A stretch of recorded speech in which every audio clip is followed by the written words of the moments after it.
Hello again. In the last video, I went over a quick project roadmap as well as showed a demo.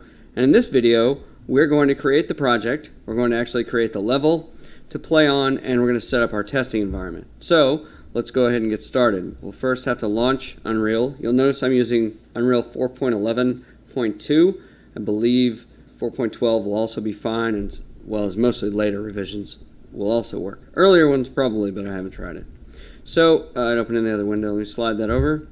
Here is we're going to be able to create a new project, and then we're going to make a C++ project. This is the goal of this project. So let's start with a third-person template. We want no starter content. We'll import what we need, and I'm going to call this Network Multiplayer Game, NMP Game, and I'll click Create Project. Now that's going to actually create the folders and everything that are necessary and load up the editor and all of that for us, so we're actually ready to go. Now once that gets generated, we'll be able to get in and actually create the level, and then we're going to set it up pretty quickly. There's not much to it. We'll have to fix one bug that's in the default packaging on Epic's side, and then we'll set up the test space with the two clients. So okay, let me bring the editor over.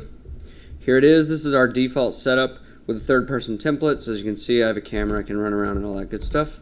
So what we're going to do is first create a new level to play on. We could use this one, but we'll go ahead and create a blank level. So I'll just click New Level. We'll use the default. So we start with this platform and a player start. It's really all we need.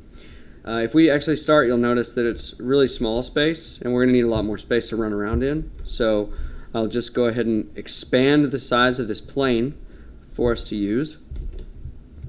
Just click on the plane, and you can do it a number of ways. You can hit R and scale things out on any axis, or you can just go into the transform and set the scale. So maybe you want to set the scale to 5, and that's a pretty good size. We'll test that out in just a second. The other thing is, since this is a multiplayer game, we need to drag out multiple player starts so that we can have multiple players starting at the same time. Just depending on how many you need, 2, 3, 4, whatever. I'm just going to do 3. There won't ever be more than 2 in the testing, but this is fine as well. And I'll just hit play real quick. You'll see I can run around now, and this is a pretty good sized plane. It's fairly large enough to play space. We'll call that good. Now we'll set up the test space, because this is the, well, let me back up. Let's go ahead and save the level so that we have this actually ready to go.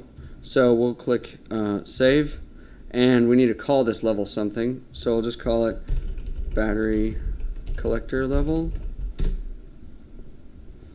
And then once that's done, we will need to go in and set that as our default. So I'm going to go to Edit, Project Settings, Maps and Modes, and I want to select this level.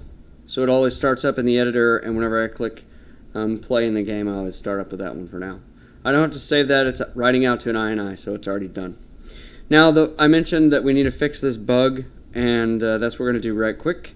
So we need to go into the blueprint for the third-person character, and this is an issue I had to hunt down when I was messing with this earlier.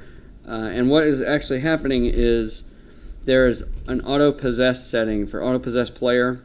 This determines which player controller is automatically possessed upon when the level starts. And so this actually causes a problem in the network, so the server will actually possess the wrong player. And you can see from this little arrow, this yellow arrow, that that's not the default value. It's been altered, so just click that. It'll go back to disabled, compile, and save. And now we won't have that input problem. The last thing we need to do is set up the test pieces. So let's click on this little drop-down arrow by the play button. Go down to the number of players. We want this to be 2 for network. This checkbox would start to run one as a dedicated server and 2 clients. There's also a listen server. These are 2 different concepts. I'm not going to dig into those too much, but suffice to say that there are some nuances. You can gain additional optimizations if you focus on a dedicated server, because a listen server requires that the one machine run both the server code as well as rendering and all of those things from a client standpoint. So separating those two gives you benefits, but we're not going to mess with that. In fact, we're to code everything to the listen server so that the server is also playing the game. So we'll work that way. And then the last thing we need to do is go to our advanced settings, and I'm going to make a few changes to the window size. These are actually the same settings changes that they make in the blueprint networking tutorial, so I'm just rehashing that exact same thing. So 1024 by 768. I'll go ahead and bail out of that. Now when I click play, I'm also going to hit that drop down. I forgot, I got to set the new editor window. So when I click play, it's going to launch two clients. One will be the listen server that launched on the other monitor. Let me drag that over. Drag this over. So now you see I have a server and the client, and they're both able to run around and see each other.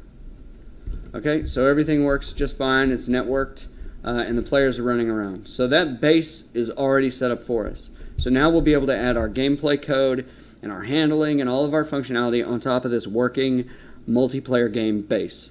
So this is a good starting point from which we'll launch into actually creating the pickup class and doing everything else from here on out. Okay, I'll see you in the next video.